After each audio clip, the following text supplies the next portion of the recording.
to the Untitled Anarchist Seagull channel's mild corneal injury, royal demise, chill stream on a Friday night. Hello, Sir John Andrew Williamson. Hello, Adam Gulick. And if I'm sounding a little bit hoarse, it's because I'm feeling just a little bit crap, though much better than I did earlier today. By far. And wait a second, I just realized hello, mask. Not put the Fenster-Aufnahme on yet.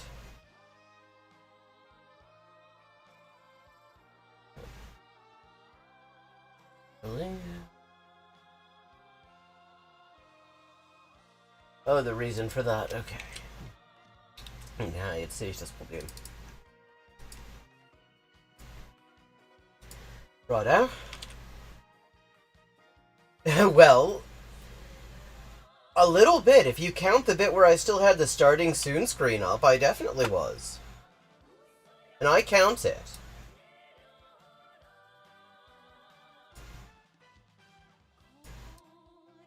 I have to change the crop here because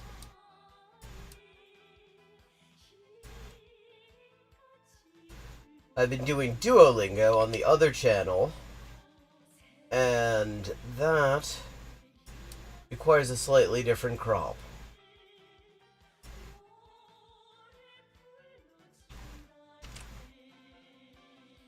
Oh, I'm sure she is. And I think it's important, you know, to maintain a certain decorum around these sorts of occasions. And we should try to remember the one Yeah, I know that, but that would require me learning how to create different scenes, and I just can't be asked. To remember the unambiguously good quality that Elizabeth Saxe-Coburg had. She was, despite it all, 100% organic and biodegradable.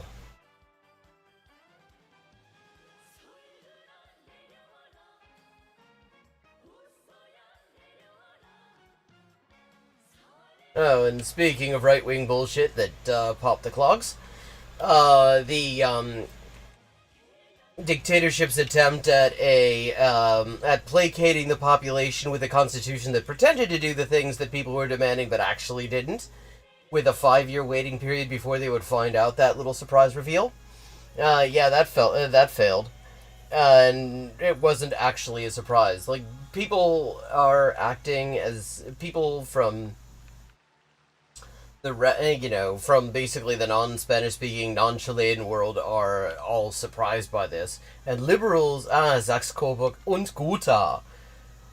Oh well, home of the program. No wonder how she had to get the hell out of there.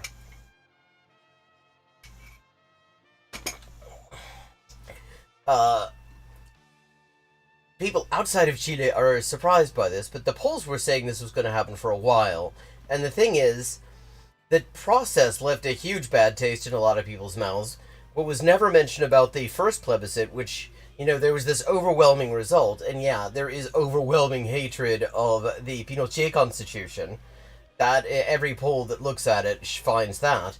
But there was also 50% abstention, because there is always just mass abstention in Chile.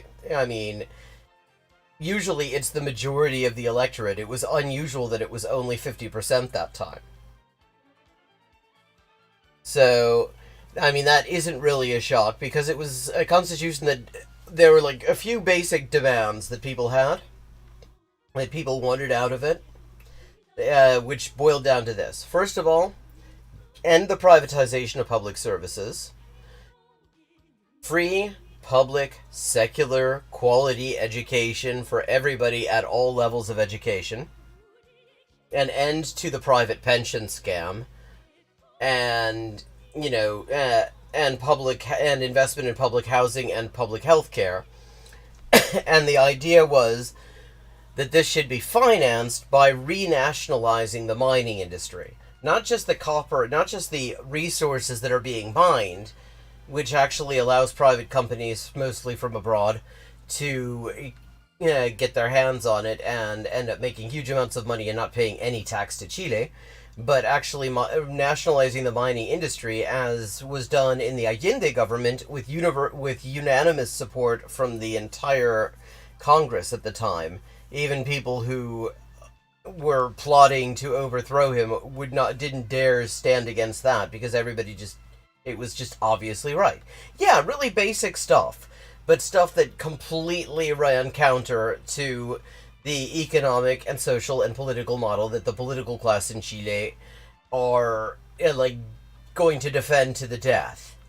And the Constitution sort of had a lot of flowery language that would make you think that maybe it's kind of doing that stuff, but actually all the things that people wanted were rejected. And in fact, the process guaranteed that, because you had an electoral. It was done under an electoral system that ensured that the political class, who the polls give like just barely a double-digit approval rating over the years, would be overwhelmingly in the majority, and indeed they were. And then you had a technical commission elected by nobody, which represented basically every single foreign investor, and Madeleine Albright's consulting firm draw up a set of rules about what the Constitutional Convention could not deliberate on, and one of them was they couldn't question international treaties, including, of course, free trade agreements, so called. So, I mean, and plus, people had a very clear idea of how they wanted to do this, and polls again very clearly showed overwhelming, like 80-90% support of this. The idea, it was widely discussed just all over the country for nearly a decade, was a constitutional assembly where people would directly participate. Yeah, I mean, just about every single of the worst things in the U.S., Chile's got an even more worse version of it. So the idea is you'd have these territorial, local neighborhood assemblies that would allow everybody who wanted to participate in coming up with the ideas for what this thing was going to be.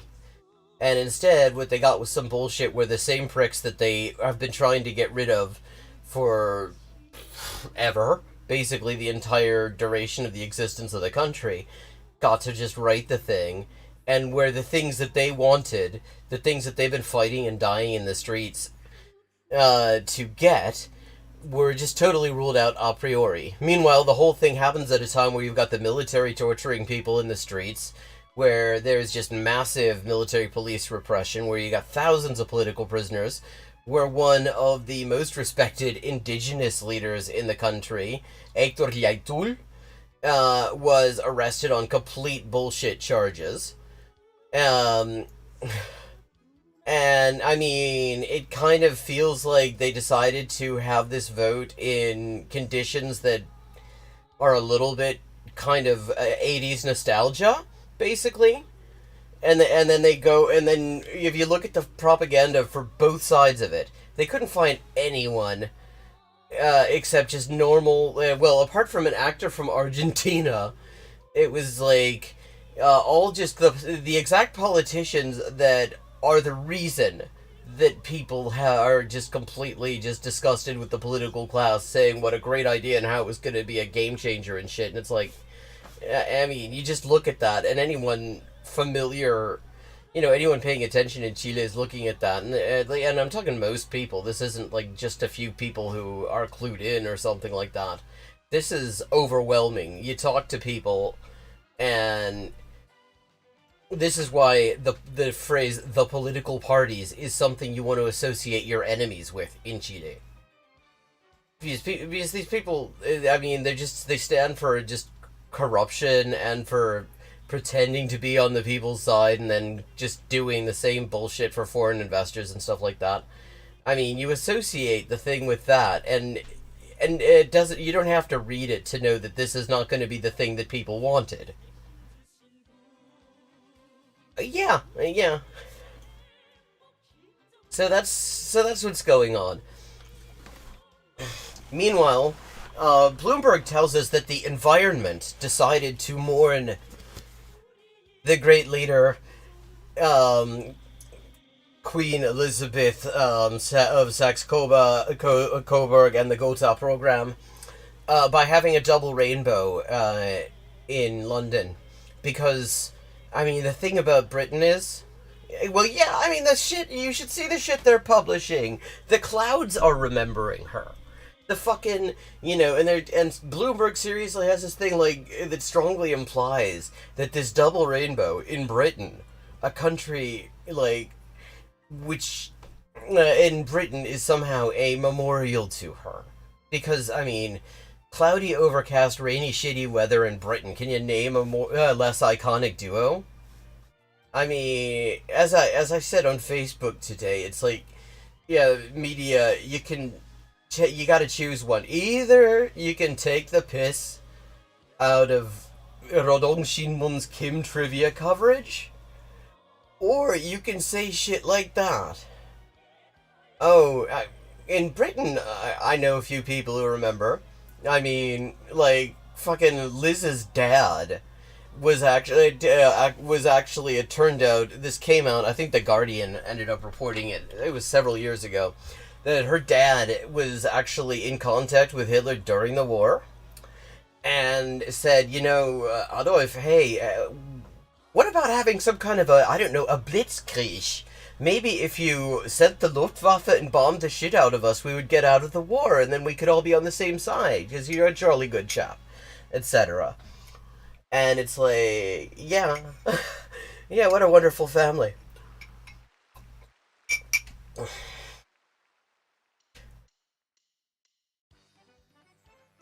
Yeah.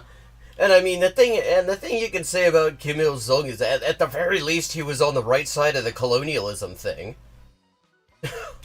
I mean, but well, it's the English, the translations that are a bit weird there, because there are multiple words for leader in North Korean. There's Suryong, which is the one that is used for Kim Il Sung. Then there's Widehan Ryongdoja, which is used for Kim Jong Il.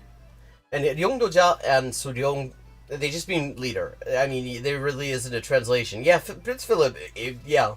I mean, just the most racist piece of shit you can imagine. I mean, he probably makes Piers Morgan come in his pants. Um, but yeah, and then for a while, for like the first like 8 years of his time in office, Kim Jong Un was 위대한 최고령도자, which is the great supreme leader, which sounded kind of like he was being promoted over his father and grandfather. But then they sort of got rid of that, and now he's just the general secretary, the respected general secretary, mind. But yeah, but they're still kind of doing a lot of that. Like, I mean, today they had the anniversary of the founding of the DPRK, and he gave this big speech, and they make a point of saying, "No, yeah, that's right, he did, but he was just trying to, pay homage to his granddad." And Lee Chun-hee makes a point of talking about the thunderous applause as he walks in, and it's like, well, Jang Sung-taek, when he got executed, the stated reason for that, well, one of them, they read the whole charge sheet on television, so one of the official stated reasons was he was insufficiently enthusiastic when applauding. So yeah, you're gonna get some, that's gonna kind of guarantee some pretty thunderous applause for a while afterwards, I think. But yeah, so there we are. British royal family. I just realized that acronym's to barf. Okay, let's get some Geoguessr going.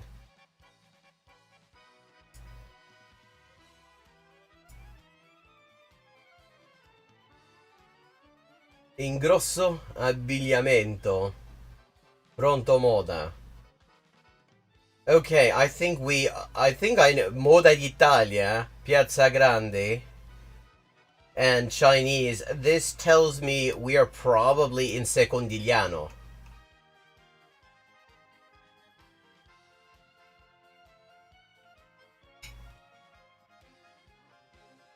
Okay, that wasn't exactly the graceful way I was hoping to drink that tea, but there we are.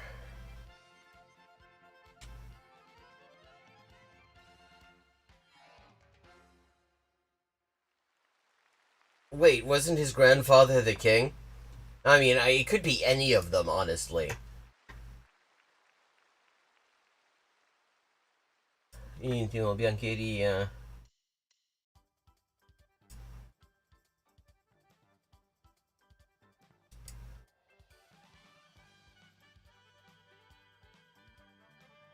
Et Napolis.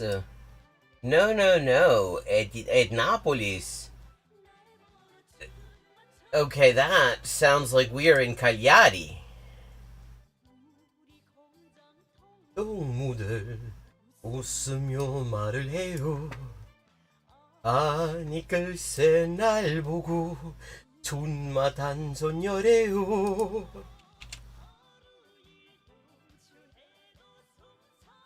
Oh, well, how many pints did you have?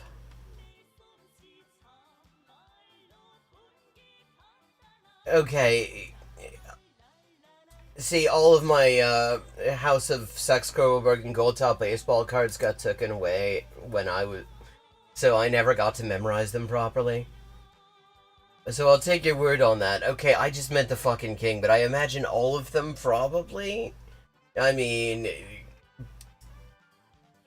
being on the wrong side of World War II was kind of a one of those special quirky little royal family things. Paterno, Mister Bianco. Mister Bianco? That's very Reservoir Dogs. I actually used to have a VHS of Reservoir Dogs in Italian.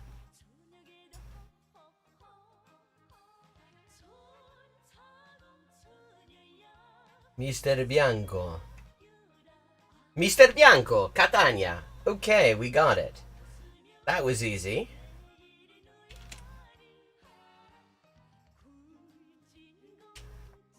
Ah, well, there you go. Okay, so...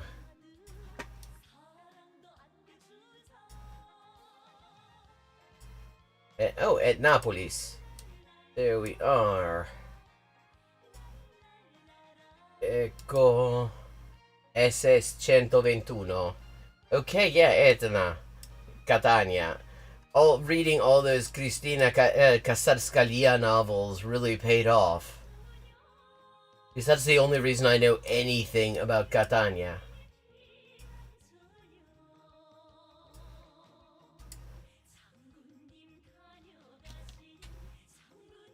Ooh, wow. Bloody hell. Oh, Jesus. Okay, yes. 4987 points. Okay, we are someplace left-handed traffic-y that has palm trees. School zone ends. They also English here. Bins. Let us see what the bins tell us. What wisdom do you have to impart to us, bins? Although I already think we're probably in Australia.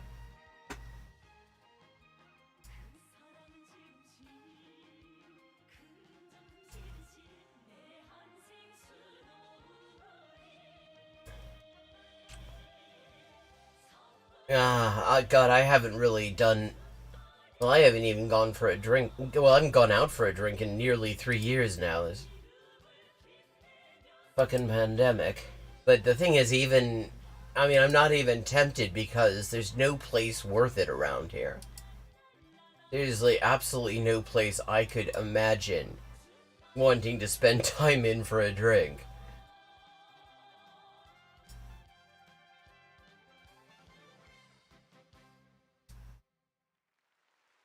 Firewood sales, 0800 number.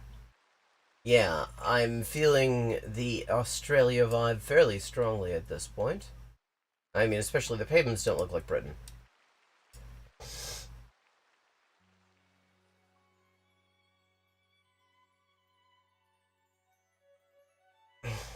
Yeah, and the signs, it's definitely not Britain. Australia or New Zealand, one of the two.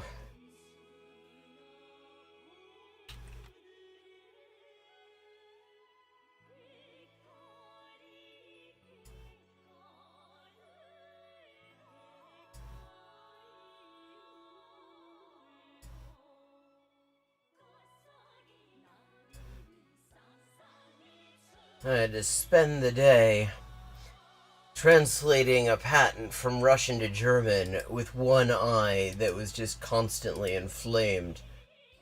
And not only that, it was on a subject where there are no good. Okay, yeah. Well, that actually doesn't narrow it down because both Australia and New Zealand do give way. Where there are no good terminology resources between Russian and German. It was just such a huge pain in the ass, and despite being very short, it just took forever.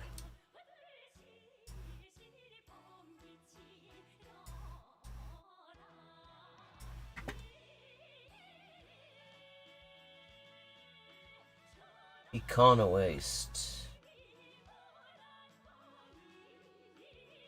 Auckland Council, we are in NZ.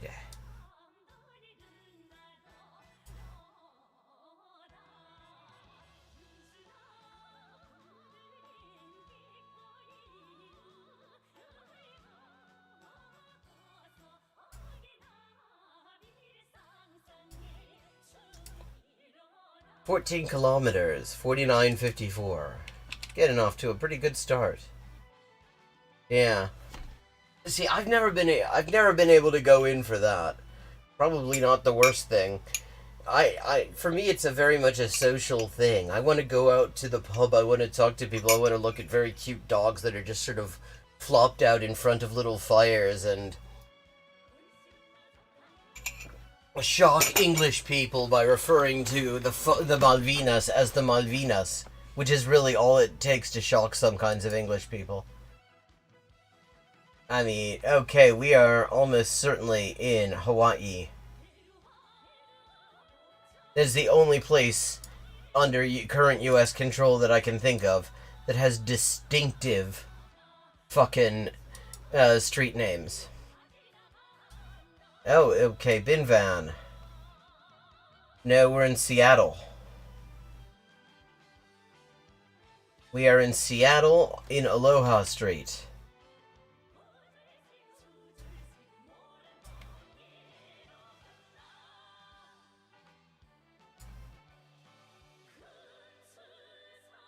Nob Hill and Aloha Street. Oh, hold on. There was a numbered street before we got to Aloha Street. Yeah. 3rd Avenue North and Aloha Street. Okay.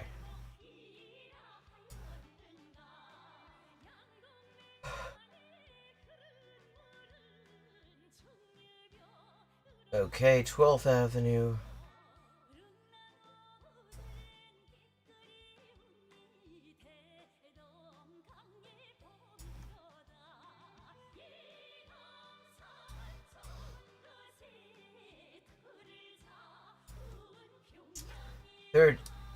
Third Avenue North.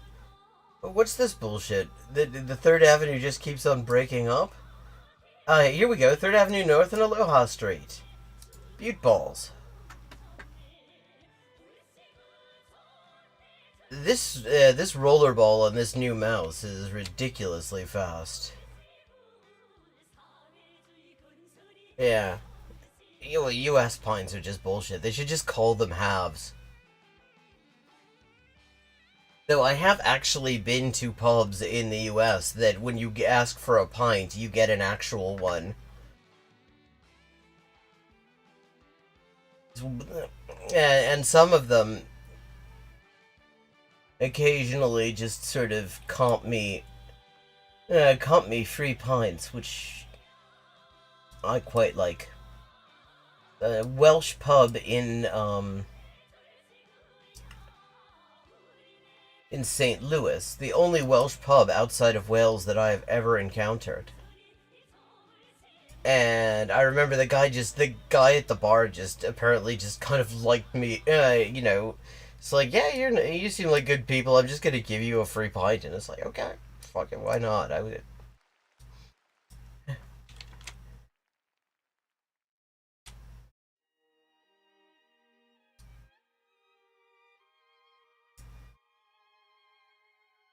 Okay, inside Richmond Highlands. Okay, this should not be this complicated because I've got The Bull of Edmonds. Why are we putting all of the Edmonds in a bowl?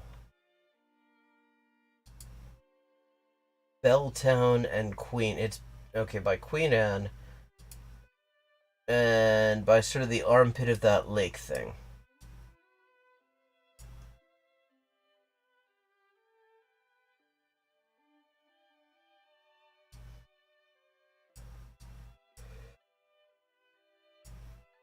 Oh, there's Queen Anne.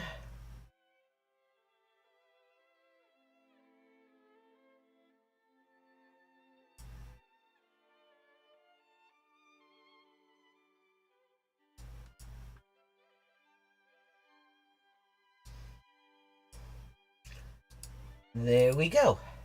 7 meters. Not bad.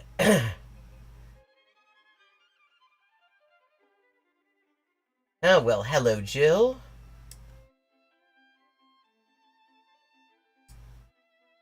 Those olives can be a handful.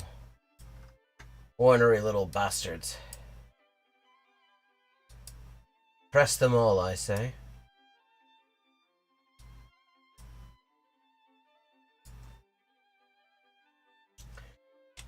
Yeah, I mean, but it looks like a lot of scuffed woodsy places. I mean, there are some scuffed places that, well, not with that log house with the scuffed roof on it. Yeah, that does kind of. Yeah, this definitely isn't. It looked like it. I've seen places in Britain that looked like it for a second. Okay, yeah, Russia. Ulica Komunarskaya. Communard Street. Street of the Communard.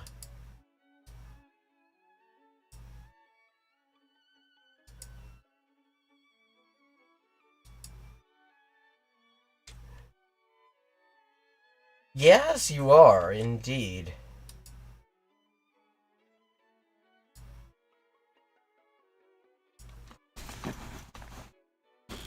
And on top of all that, I've been trying to find a new arrangement for my computer because I can't keep it on the floor because the basement is flooding occasionally and I do not want it to get wet because it could either fry the computer and or me if I step in the water.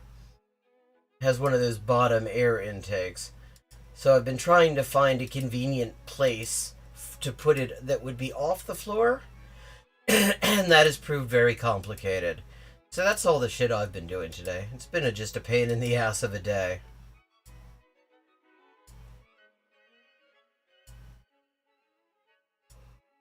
And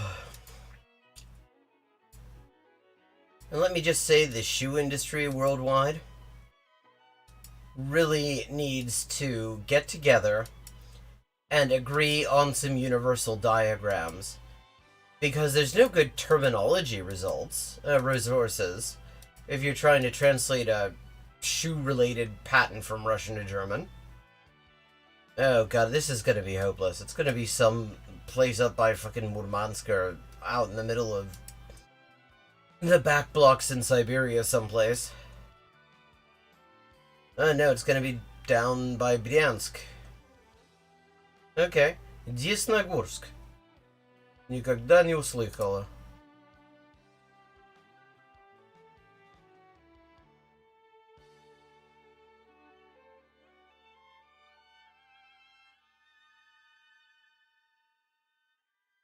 Okay, this is... We're back in North America. But the thing is, so I decided to try to find diagrams of shoe parts in German and Russian. And there are diagrams of shoe parts in German and Russian. And they do not actually mark the same things. They are not at all, like, comparable. So I could not find any kind... It took me forever to find equivalent terms for each of these components, which components of shoes I didn't know that shoes had. Like, that was fun. Yeah, I mean, this is totally North America. This is so North America, it's looking at you to see if you've got oil.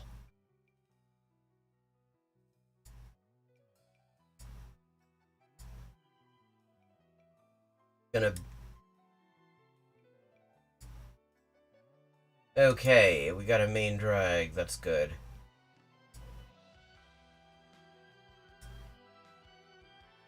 Maybe it'll even be a state route or something. The Cedars of Basking Ridge.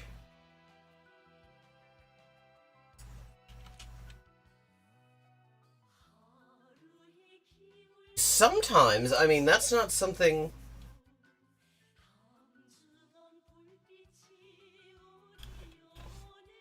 That is something that both the US and Canada have in common. The front mailboxes and the occasional mass mailbox installation. MMIs.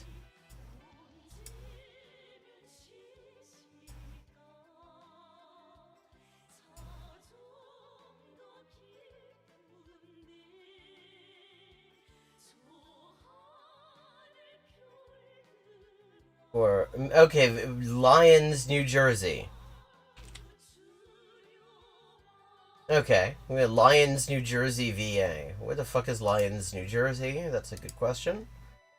But, yeah. Yeah, but, yeah, the US and Canada both have MMORPGs. A massively multi-user, organized, redistributive postal grids.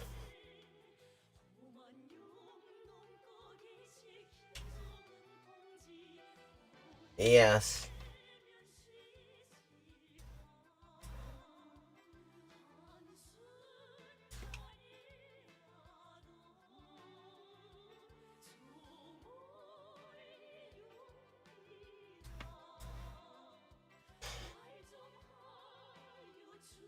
Wherever it is, it's big enough to have a whole ass VA medical center.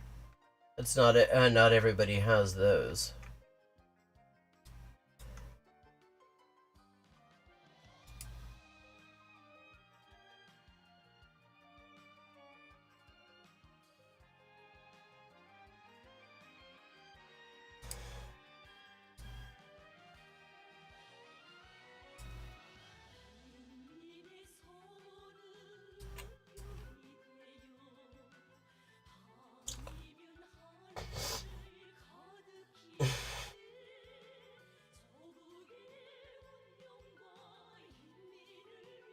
Perth Amboy, Linden, Montclair.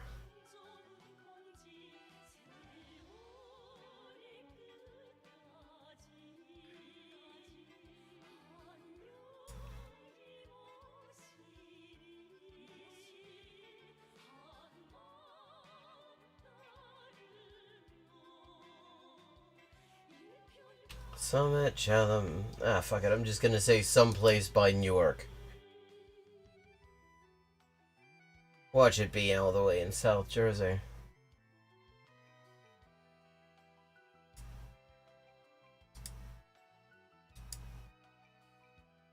"26 kilometers, not too bad. 23,000. I am now a master traveler. Okay. I've leveled up and 23,227 points. Not bad at all. And we have reached that moment when it comes time to look at some bullshit.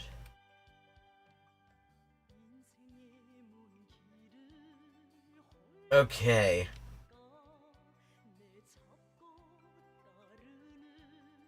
We have two PragerU entries that are fairly short. There's Otto's Tales. Today is Flag Day. This is from the PragerU children's propaganda section. Yeah, North Jersey. They only the kind of place where the cost of living's low enough that a guy whose entire job is just a totally legit job in waste management. Probably. I mean, he's a LaRoucheite. They have weird ideas around the British royal family.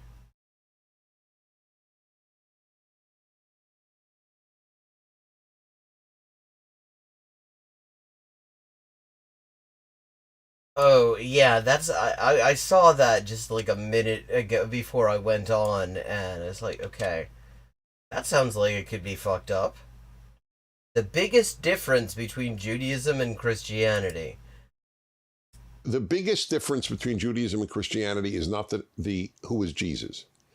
Obviously, it's a difference, but that's not the biggest difference. The biggest difference, Wait, she died on Lyndon LaRouche's birthday? I think, is with regard to attaining salvation. If that means the afterlife, heaven, whatever term. Yeah, well, I mean, the big difference is Judaism really doesn't go in for the whole salvation shit. But, okay. You wish to use for Christians, although Catholics and Protestants don't fully agree on this matter. Okay, okay, why exactly is Christianity orange and Judaism green? Okay, admittedly, out of the orange-green dyad, I'll take green any day, but that's a bit weird. No, that wasn't in my calendar. I should get my money back. I thought I had all of the special reactionary occasions. My calendar didn't even have the day Elizabeth was gonna die in it. So, I mean, it's clearly defective. They just did a half-ass job on it. Because Catholics do not believe faith alone Okay, I thought we were talking about Judaism and Christianity, though. Why the fuck are you talking about the Protestant and Catholics? can save you, whereas Protestantism does. Luther said that. Catholics believe that the sacraments are also necessary. So there's faith and works in Catholicism, and there's faith alone since Luther, who founded Okay, so Protestant. he didn't write this thing in advance. Because he's just rambling here. He's just gonna ramble the whole time, while at the same time trying to avoid offending his audience made up of largely extremely anti-Semitic fundamentalist Christians.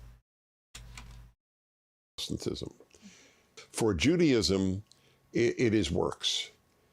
You, which Also, there's no fucking salvation. The whole idea of needing to be saved, that's actually something that, that's a Christian original, actually. The thing is, he's Jewish. He is a fucking modern Orthodox Jew. He points this out occasionally. And so he knows better than to talk like this. It's just that he's clearly weighing it up because he has, this audience who, if he says anything that makes it sound like he might think that Judaism is better, being Jewish, or that he thinks it makes more sense to him, or if he even speaks of it in more positive terms, or even suggests that it totally rejects, doesn't even have certain concepts Christianity has. They'll get all freaked out and they'll decide to go to another source of billionaire funded reactionary propaganda. Maybe they'll watch Tim Pool instead. use the term that really blows my Christian friends' minds. You earn salvation. Period. End of issue. How you act determines whether you go to heaven or, yes, Jews do believe, Jews don't. Judaism does. Jews and Judaism differ a lot. Well, also, the thing is that it's not a religion of belief, it's a religion of praxis. So what you believe really doesn't come into it, it's more a matter of what you do, and all of the fucking disagreements between the various Jewish denominations are all down to which of the things are really important and which of the things are probably a little bit reactionary, outdated, and we could possibly give a miss. The one of the 13 principles of the Jewish faith. That's already the Jewish faith. See, you would think he would know, you'd think he would know better than this, because that already is a nonsense phrase. Because the faith doesn't even come into it, and it isn't even a matter of how orthodox you are. It's just about doing shit. As compiled by Maimonides, the greatest Jewish thinker who ever lived, according to nearly all Jews. What, nearly all of us? I don't remember this poll. Nobody asked me. Sent me the fucking Maimonides poll. I mean, I can think of a few Jewish thinkers that I probably would rate more than him. One of the 13 principles is that God rewards the good and punishes the bad. And the exact same fate is for good Jews and... Because, as I pointed out in another clip, fucking Dennis Prager is a Hellenizer. Good non-Jews and bad non-Jews.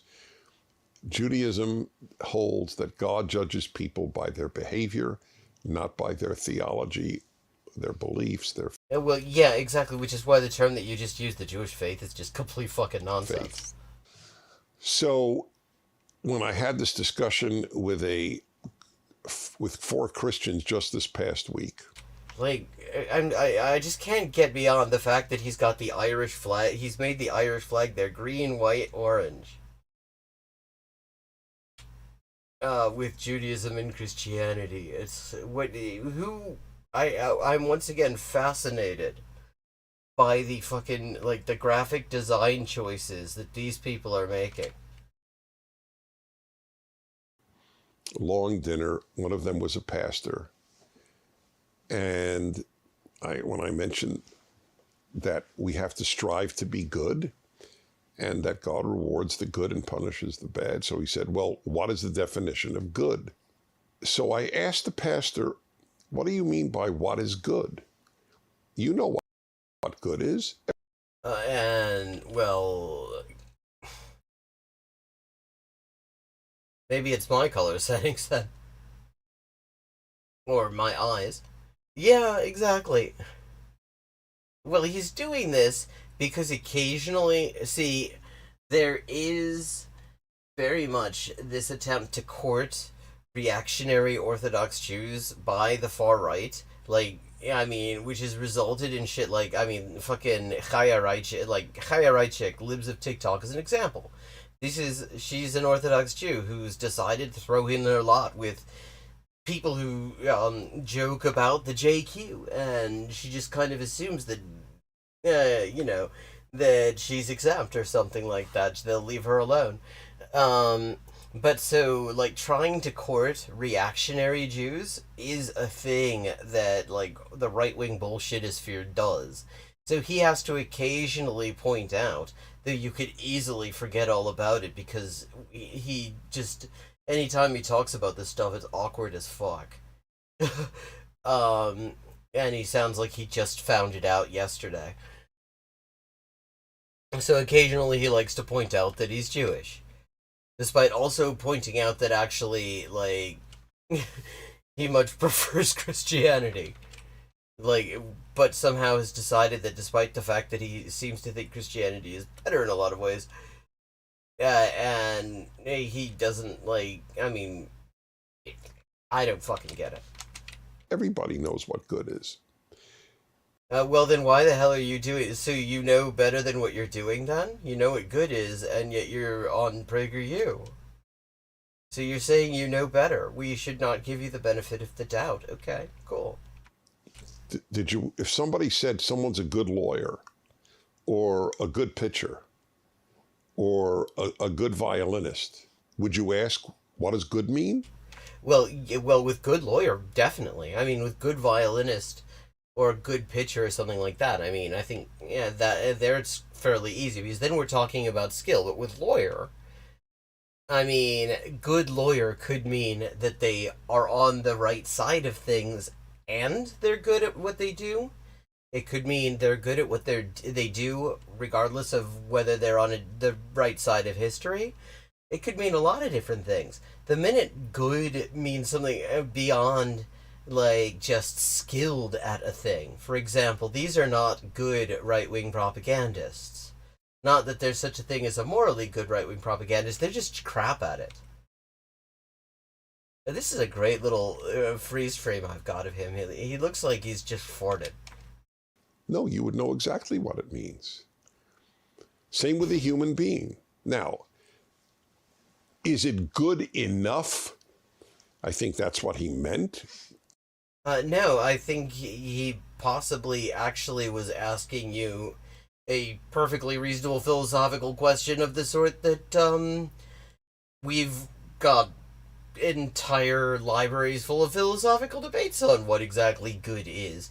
And clearly, there are different ideas on the subject, because here you are and seem to have absolutely no fucking compunction about professionally lying for a couple of billionaires who want to destroy the planet. And you seem to think that's cool, although you seem very awkward at the moment. So yeah, I don't know. It seems like maybe it's a more complicated question than that. To attain salvation, to use a Christian term, or go to heaven, get rewarded in the afterlife, that's for God to determine. I don't claim that I know what is good enough. Well, okay, so what's the point of knowing what is good? Like, okay, what sort of sense does any of this make? I mean, admittedly, the thing with theology is that you can it's world building. It doesn't actually necessarily have to make sense to outside observers. You can kind of put in the elements that you want on a certain level, whatever kind of makes sense to you, regardless of how much sense it makes to somebody on the outside of it.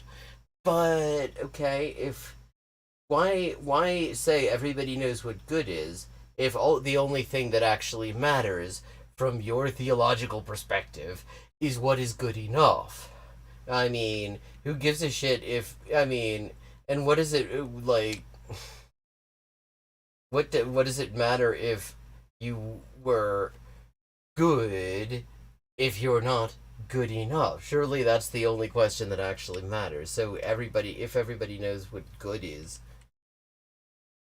and seriously, he's talking about the difference between Judaism and Christianity. The definitions of what good is kind of are one of the things, actually, you get down to it, historically, and the philosophy of it.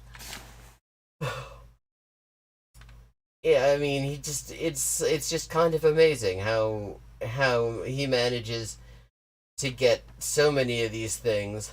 Little bookmark in chat there.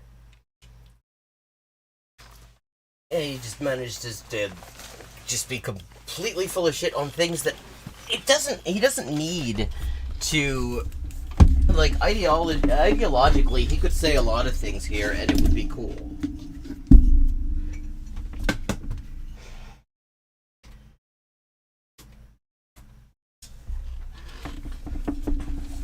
I just got a low storage space notification, so I have to sort of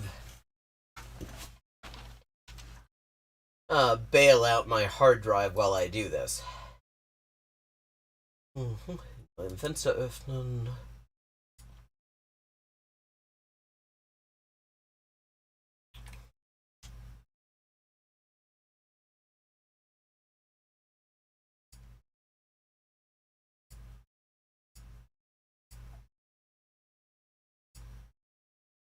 Oh, that's right. I never finished publishing the Nazbol Ghouls song. Hell.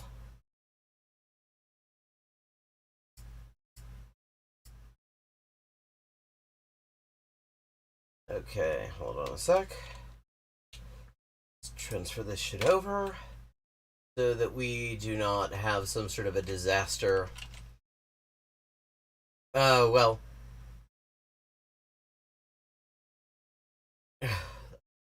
Well, hello. Okay, well, have a good night. Don't even try to keep your eyes open. Just close them and enjoy the feeling. Hello. Oh, who else just got a low storage space notification?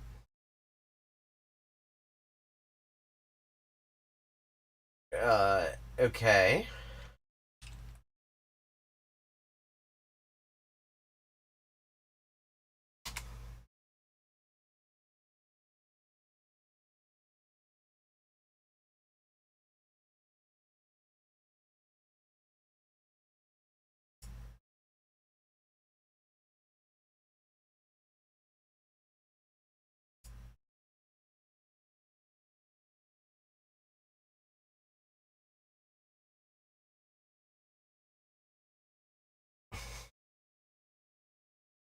If for some reason the moderator actually the like on automatic moderation held your comment there, Jill, for approval.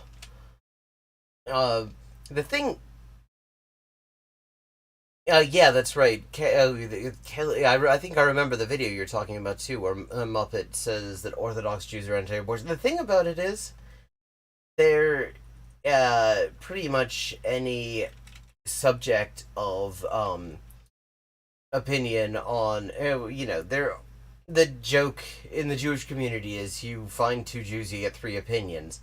There, you can't clearly say Judaism is one thing or it is one other on pretty much any issue because there's a huge amount of debate. If anything, it is a culture of disagreeing on shit.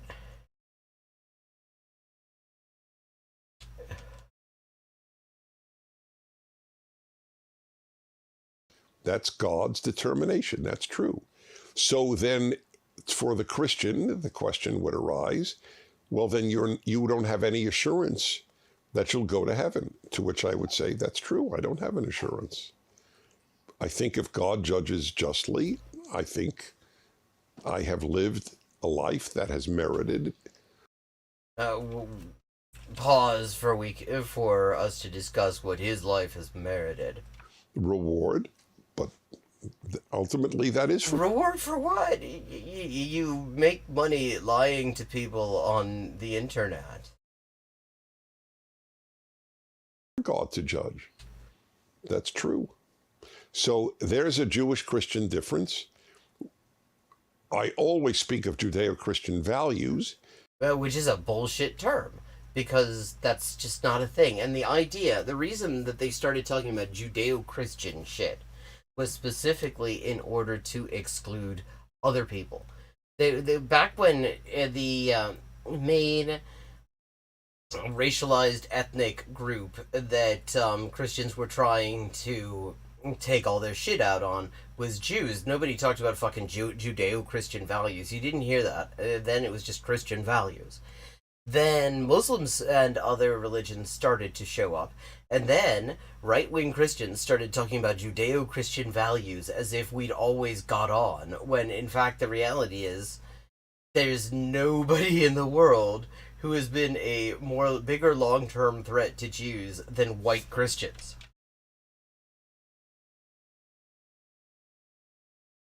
Because our values are so similar. No, they're not. But our theologies are different, which doesn't bother me in the least, by the way. That's fine. Well, yeah, because you don't give a shit about anything as long as somebody's paying you to say it. I have a lot to learn from Christians, and I hope they have a lot to learn from me. Okay. I mean, that was just that. Okay, so bloody hell. There's that. So, oh, we've actually got a fair bit of time,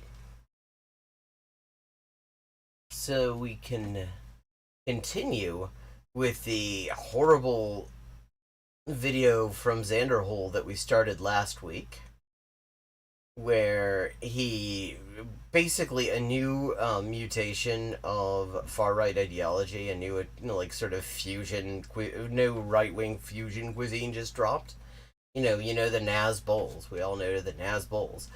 But I mean, Xanderhole is trying to just sort of fuse fast shit with bog standard liberal bullshit. So he's like trying to be a Nazlib.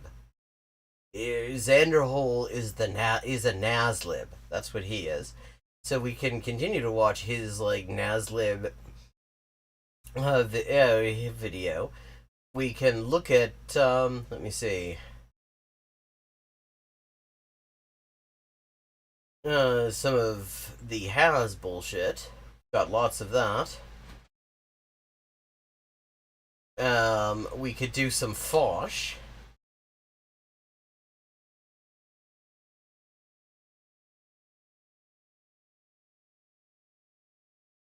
Any strong opinions in chat?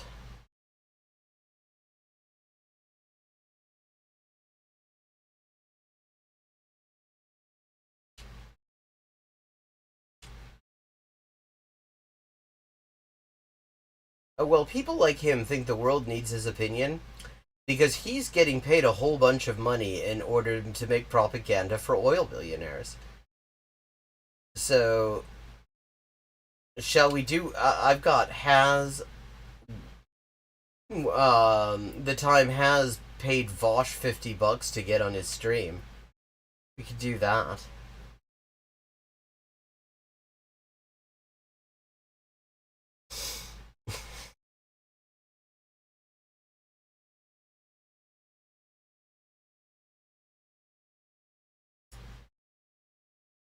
Yo, what's up? Okay, so apparently the story here is that has decided to he wanted to get on Fosh because I mean he's got all the good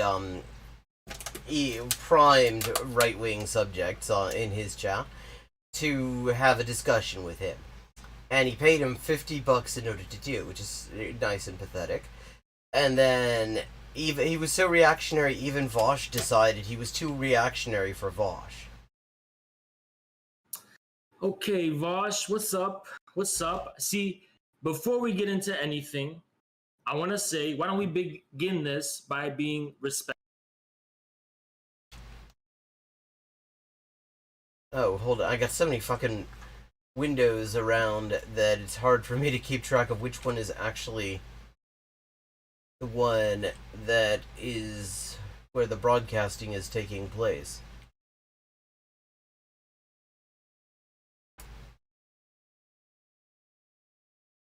Respectful. Let's begin as being respectful. Infrared will show respect to people who show us respect. We can. God. Infrared will show respect to people who give us respect. Well, yeah, I mean, if there's one thing that these two chuds have in common, it's how respectful they are. And have a nice, civil, constructive, respectful conversation. What do you think about that, my friend? Okay, I think that's extremely unlikely. I agree to those terms, but only after an initial period of disrespect, which I'll be. Well, why initial? I mean, I got enough disrespect for both of you. Begin by saying, why the fuck you won't win, are you? But you won't win that fight. You don't why want to the do that fuck fight. You are don't you wanna do that fight. spamming my Reddit and my chat? Debate infrared. What are you doing? Why are you spamming me? Well, because he wants you to do exactly what you ended up doing, and that you were willing to fucking do. Oh, he the last I heard, he backed Muppet to the hilt. I mean, and the great thing is, I mean, Fosh is getting all precious about being spammed and stuff, but for $50, he actually took the fucking, he let him on the stream. Why I am not spamming you. That is the power of infrared's chat, my friend.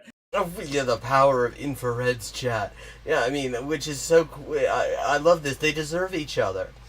I mean, apart from the beards and the complete ignorance on most subjects that they talk about, they both have chats that are made up of toxic assholes who will just harass anyone that either of them says they should go out and harass.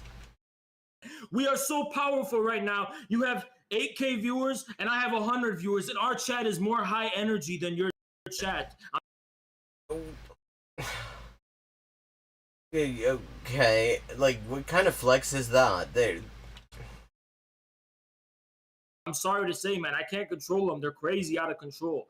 Yeah, I mean, this is the same sort of shit that Fosh said when American Johnson and Luna called him out on the fucking racist hate mobs that he sends to leftists of color who don't like fucking colonialism. Which, because Vosh loves colonialism and is just sort of a racist piece of shit. Yeah, I know, this is absolutely just hilarious. We're wild, bro. We're going. What the fuck is this? What is this, like the WWF here? So fast, and we are the future of the left on YouTube. And I'm sorry. out. Wait, okay, is this, when was this? Oh, okay. So, a while ago.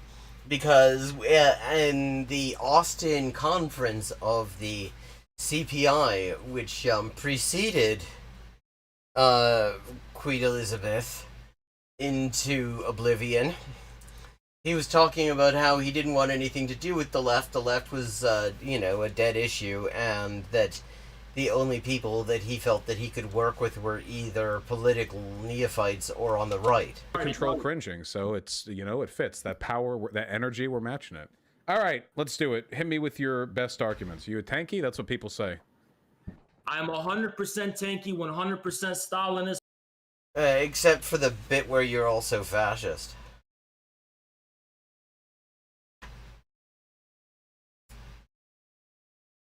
100% Maoist, Marxism, Leninism. Wait, how the hell can you be 100% Stalinist and 100% Maoist, though? In the age of multipolarity and the post-COVID world. What post-COVID world? We're not in the post-COVID world. We're fucking deep in the COVID world. Especially, like, they're both in the US. It's like, it's the COVID capital of the planet. Okay, hit me up. I assume you're familiar with some of my arguments.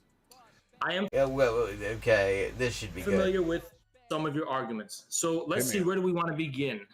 Let me paint a broad brush, and let's capture a bunch of arguments in one argument. Sure. Your view of liberalism, which is also bundled up with your view of American unipolarity, your slander and demonization of Russia as a fascist power, your defense of American unipolar liberal world order against the specter of fascism.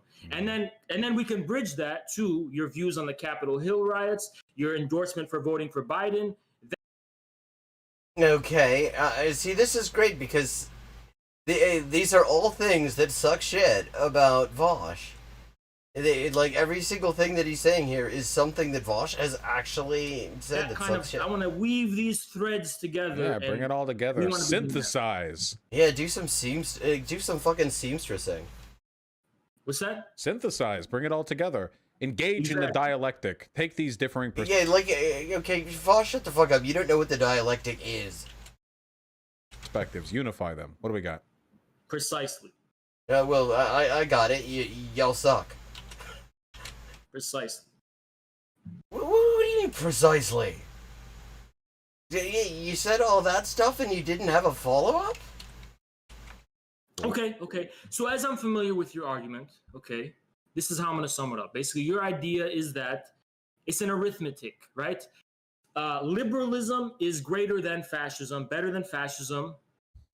Then, therefore, socialists or communists should be pro-liberal against the fascists. Basically, that's your argument, right? Yeah. I don't think that it's worthwhile to attack liberalism if the outcome of that attack would be a descent into fascism. I think. Except the thing is, see, this is exactly where he just completely falls apart. Well, one of the many places. He's just constantly falling apart at the seams when he tries to make any kind of political argument because he just doesn't know anything about this stuff. Because the thing is that liberalism paves the way to the descent into fascism. Fascists always come to power using the mechanisms of liberalism. They lay the groundwork. Sometimes they actually fail, and they need some help with some less classically liberal approaches. I mean, not in the sense of classical liberalism, to be clear. I just mean not necessarily what you would generally think of as the sort of liberal democratic approach to fascists taking power, but yeah, I mean, liberalism pretty much always paves the way. Think that you need to ensure that your critiques of liberalism lead you to a better place, not a worse one. Okay. Well, okay, and see, and where I would disagree with Vosh on that is literally just that his critiques of liberalism lead us to a worse place. His critiques of liberalism, to the extent that he even has a critique of liberalism, because he is a fucking liberal, is always from the right. It is always reactionary. Familiar with Hegel's master-slave dialectic? I am familiar with Hegel's master-slave dialectic. Yeah, no, you aren't. I mean, he's just saying that. It's like that episode of The Simpsons where Bart says he's familiar with the poetry of Pablo Neruda. Okay, so it's a battle for recognition. What is the battle for recognition? What is its linchpin? It's a fight to see who is willing to die, right?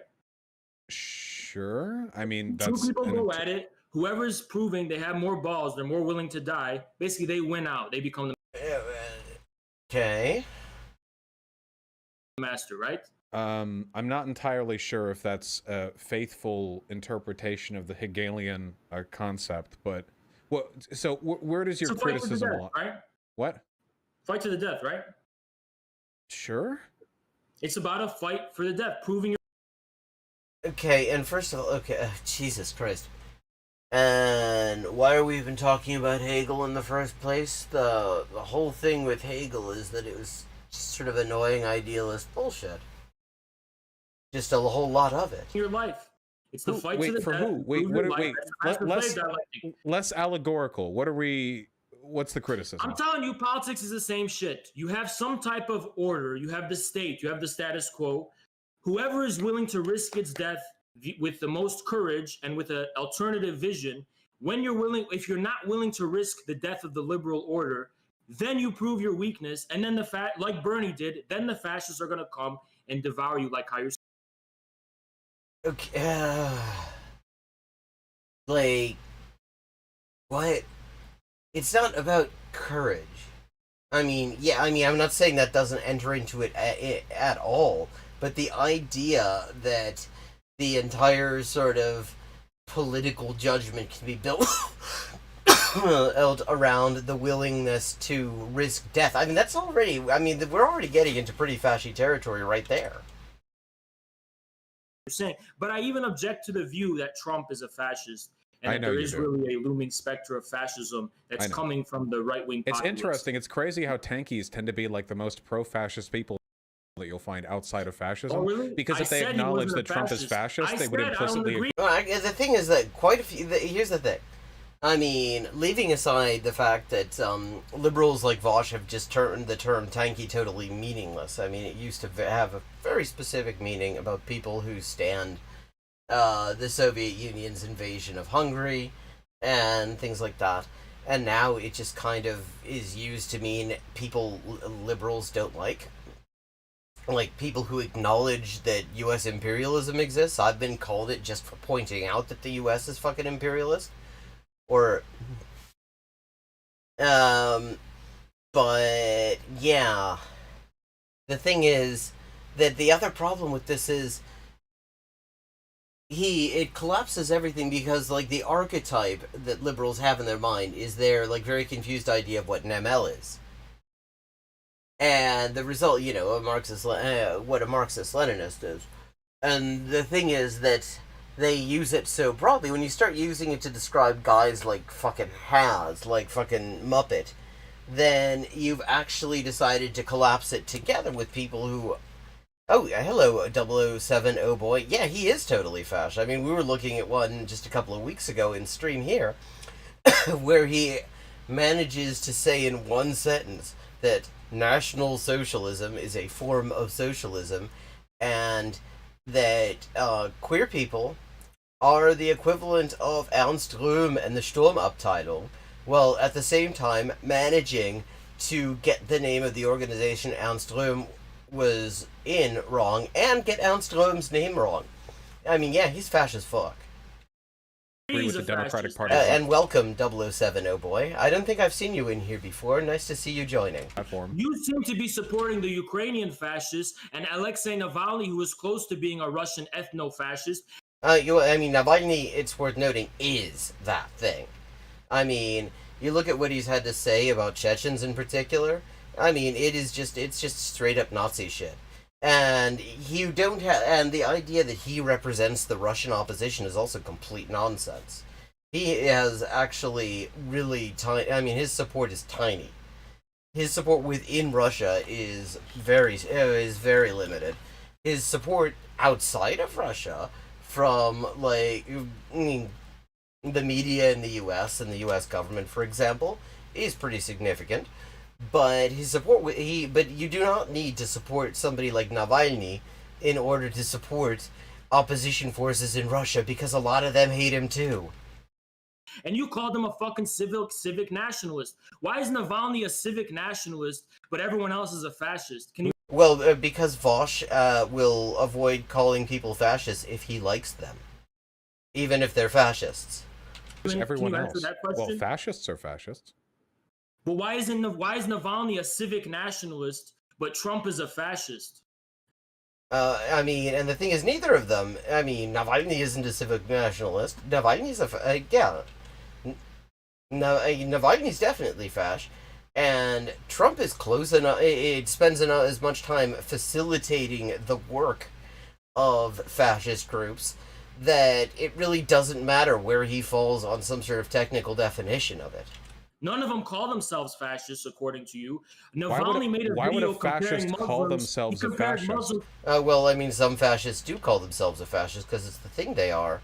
I mean, it's the same shit that we have in some, there's sometimes debates on this on the left. Like, said, do you want to use a name that has been you want to use a name that has been, like, demonized and has really bad, is a, negative brand identity because of, or do you want to try to reclaim it? And you have fascists who want to reclaim the term fascism. In fact, in Italy in particular, yeah, there are a lot of people who will tell you fascism isn't even a dirty word. Like, the fascists there just call themselves fascists. It was that when the government controls capitalism, which is to say all capitalism. Now, which the thing is, he doesn't know enough to understand that that's what that means, so he doesn't say that. But, I mean, in that sense, yeah, I mean, all capitalism is potentially transitional to fascism. I mean, that's true. How'd you find us, by the way? 007, oh boy. Always love to see new people in here. The cockroaches who should be exterminated, and you call them a civic nationalist. Why is he a civic nationalist? Why would a fascist call themselves a fascist? Because they're that thing, you dickhead. Wouldn't that kind of give the game away a little bit? Okay. Well, yeah, there are a lot of fascists who don't call themselves fascists. There are also fascists who call themselves fascists. Like, there are Nazis who will outright call themselves Nazis and run around with, like, fucking literal swastikas on them. And it just so happens, a lot of those are the people that Vosh is totally uncritical of in Ukraine. And there are plenty of them in Russia as well, it's worth noting, because the relationship with Russia is one of the major fault lines in international fascism. You got fascists who are pro-US, and you got fascists who are pro-Russia, and you got fascists who are militantly anti-Russia, because the main sort of axis of their form of whatever their local nationalism is just happens to be anti-Russian. So, I mean, and you've got people who will openly call themselves fascists and openly call themselves Nazis all over there. Aw, nice to know that my SEO is doing well. Yeah, Caleb Coppin, I like it. Do you think Navalny's a fascist? I think that Navalny has some very bad tendencies, but I think on the whole, he's better than Putin. I don't think he's a fascist. Well, what does that mean? First of all, how is he better than Putin? I mean, what do you even know about his policies? I mean, I'm not saying I know a whole lot. I do know that he's just said some just genocidally racist stuff about Chechens. Although I have to say, that is not an entirely uncommon thing amongst Russians. I mean, I've had plenty of conversations. I mean, like, just general genocidal racism against Caucasian peoples, the peoples of the Caucasus, especially the Chechens, because they, fought back.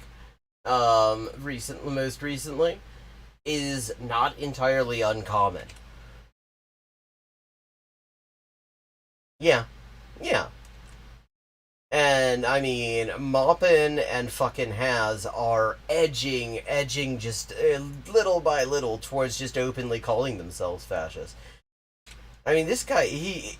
Okay, wait. Putin, for all his problems and his social conservatism or whatever, which is what you're aiming at. Social conservatism. See, that gives the game away right there. Because what we're talking about is racism and homophobia and misogyny and anti-Semitism and just general fucking right-wing reactionary shit. But if you want to make that sound like it isn't horrible, you just say social conservatism, and then you don't even notice all of the fucking victims that it has. Putin is not a racist. Navalny's a fucking racist. Of course he's fucking racist. I mean, did you not, like... we're talking... we're forgetting about the period in which Putin was the one pounding Chechnya into the fucking ground? Fascist. Okay, hold on. Let's wait. I don't even care to get into this. Do you want to roll back to like the substantial argument you have against? Substantial by Vosh's standards. That's like, what does either of them have for a substantial argument? What we were talking about? Yeah, it all goes back to the same thing. You're picking and choosing what is or isn't fascism, and based. Well, yeah. I mean, everybody does that. The question is whether the definition they're using in order to pick and choose those things is an actual fucking valid definition. His sucks shit. Haz's sucks shit. They both have completely invalid definitions that are just all about not calling the fascists they like fascists. Based on that, you're shilling for the liberal status quo, What which is actually fascism? Tell me. What is historically speaking, liberals, English liberal elites, are the ones who funded fascism. It was their pet fucking project. what? Well, actually, the English elites who were pro-fascist were definitely not liberal in any normal sense of the word.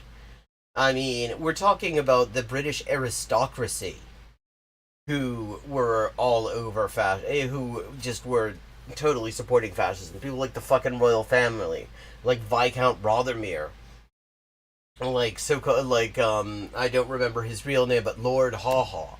I mean, the accent of fascism in Britain traditionally is a fucking cut glass Pathé newsreel posh English accent. That, I mean, the aristocracy, like the people who think that feudalism really ought to be given another go, who actually would aren't convinced that feudalism has even ended because they're still fucking aristocrats. What is fascism? Give me a definition. Has always been the liberal elites and the liberal world order. Give me a definition of fascism, okay? No, see, here's the thing with. Oh, well, no, give a definition because I want to hear your definition because we've heard his and it's terrible. Like literally, when the state controls capitalism, that's fascism, and he doesn't even understand the full reach of a definition like that because that's certainly that's just capitalism. The state always plays a fucking regulating role in capitalism, as a mediator between sectors of the capitalist class and between the capitalist class and the working class. That's how capitalism fucking works in the real world. So, like, that's all fascism then. And I don't actually, like, I would say it's actually closer to fascism than most of the proponents of that system would want to admit. But I wouldn't say it is fascism because then the term loses all meaning. With BreadTube, they see we have a meme among our infrared people. We call your definition mongering the reduction of the meaning of words. Definition mongering. To more strings of words, the Anglo box. I see. What the fuck did he just say? The reduction of the meaning of words to more strings of words, the Anglo box. The reduction of the meaning of words to more strings of words, the Anglo box. Like, okay, so he's saying that being able to actually specify what you mean by the things you say is somehow a bad thing? I see. You think the meaning of words is premised by something someone wrote somewhere? Defining a concept actually what is reduces fascism the as meaning. a historical phenomena? What historical? This is like the first time I've actually seen Vosh debate somebody in the Moppin orbit where the person in the Moppin orbit doesn't actually look the better for it. Oh, Christ. Yeah, Blumenthal has been a serious disappointment. I remember when he was an actual fucking journalist and did really good work. I mean, he was, he was an annoying liberal whose analysis was just, bullshit liberalism. But at the very least, he was somebody who checked his sources, and when you checked his sources out, you could rely on him. They said the things that he said they say.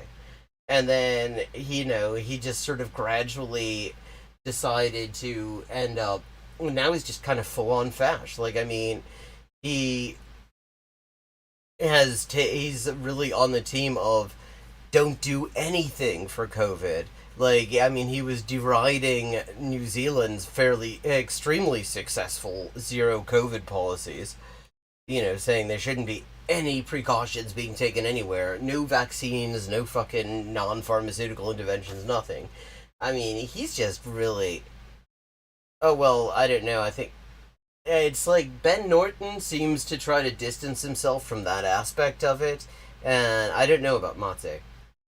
I mean, but it's just really, it's like being in the Bill Clinton orbit. Just you can't. It's like there's nothing good that comes out of Bill Clinton's orbit. Has that word referred I don't know. to? I think you're a terms? fascist. That's Don't the ask me question. to define fascism, though. I think Wait, yeah, don't ask him to define fascism because his definition sucks shit too. you're a fascist. Oh well, I mean he is one, but not because he thinks that capitalism should be regulated or whatever the fuck your bullshit definition was, Vosh. I mean he is that thing. Yeah. Why do you think I'm a fascist? You don't even know who I am. You've never Oh, well, I mean, I know who you are, and that's why I think you're a fascist. I did a whole fucking video on even it. heard of Wait, infrared. You're calling me a fascist? how do I need to know who you are? If words don't need to have definitions, then just tell me who you are. That's Jesus Christ, this is like, it's so weird. When you watch Vosh or fucking Inevitability debating these chuds, you know somebody who really does not deserve to look good is, at least for a moment, going to look good. And this is like the very first time I've ever heard Vosh dunk on somebody where Vosh actually was right. Oh god, Taibbi is terrible. I don't know if you saw the video. I did a close reading of Taibbi. If you look up Taibbi on my YouTube channel, 070 boy, you'll see I did a close reading of that Taibbi article where he's trying to exonerate the TERFs. I mean, that's another big... I mean, it's like, he was a liberal, but at the very least, he had some worthwhile things to say about the global financial crisis back in about 2011, and it's just been downhill rapidly ever since. And then Brianna Joey Gray, whose whole thing is that... who decided to go off on one about how working with Nazis doesn't mean first trying to make them stop being Nazis. I mean, she's just, yeah. Ugh, God. a fascist. No, yeah. no. This is what this reminds me of is the 2009 checkers world. I mean, not checkers. Fuck off. Cricket World Cup when Canada faced Kenya. Oh, you did? Okay. Yeah, you just brought it to mind, and I thought, hey, maybe plug something from the back catalog. You know, he that was just disgusting. And it's like Canada faced Kenya, and it was like watching 300 ELOs play chess against each other. Like, the one side was bowling wides, the other side was managing not to hit them, or hitting their own wicket, or getting run out when the ball was in the hands of the wicketkeeper and the wicketkeeper was waving at them. It was like absolute comedy cricket. And this is like that. This is the guess the ELO of debate chud culture. No. Words have sense, words have meaning, but that meaning and that sense is not reducible to some formalistic, preemptive string of words that's written in a stone tablet. Okay. Wait a second. So words have meaning, but you can't actually say what the fucking word, what the meaning is? What the fuck is that?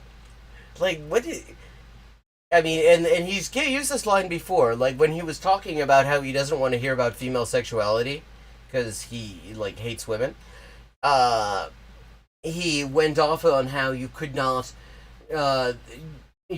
reduce sexuality to words. He says this about everything.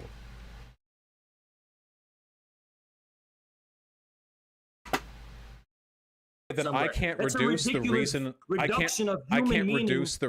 you're a fascist to a formalistic where do you definition. think people writing the dictionaries get the fucking words from that they're defining the words from? They get it from actual reality. Linguistic if you're fascism? To reduce the meaning of words to another string of words, Well, I mean, lexicography, the way lexicographers come up with the definitions of words in descriptive dictionaries is that they look at how they're used and they try to find a way of summarizing the meanings that they find them used in. And this is why reactionaries often get really pissed off about words that show up in the dictionary, because lexicographers are just pointing out the actual usages that they're finding when they look through corpus.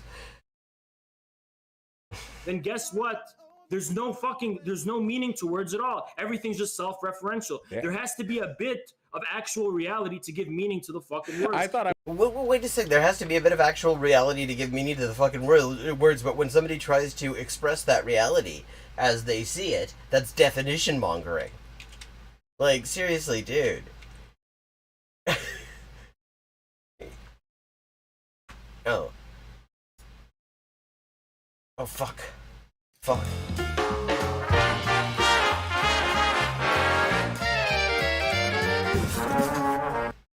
Oh, well, actually, I'm gonna, that was an accident, but it is time for me to wrap up for tonight.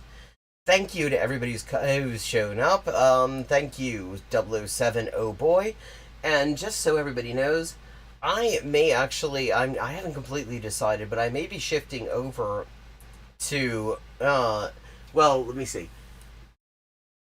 I'm going to be here, I'm tired. I don't know what I was just saying. I'll be here again, tomorrow at 11:30 p.m. U.S. Eastern Time, and I hope to see you all. Meanwhile, if you enjoy the stream, I would love it if you considered paying for the stream. You don't have, I wouldn't want to put any pressure on anyone who can't. You should not feel the least bit bad if you can't, but if you can and you'd like to, I would love to see it. And you can just do that at my Patreon, the link for which should be on the screen. Let me just make sure I am not lying about that. It is indeed. Okay, so have a good night, and I hope to see you all tomorrow.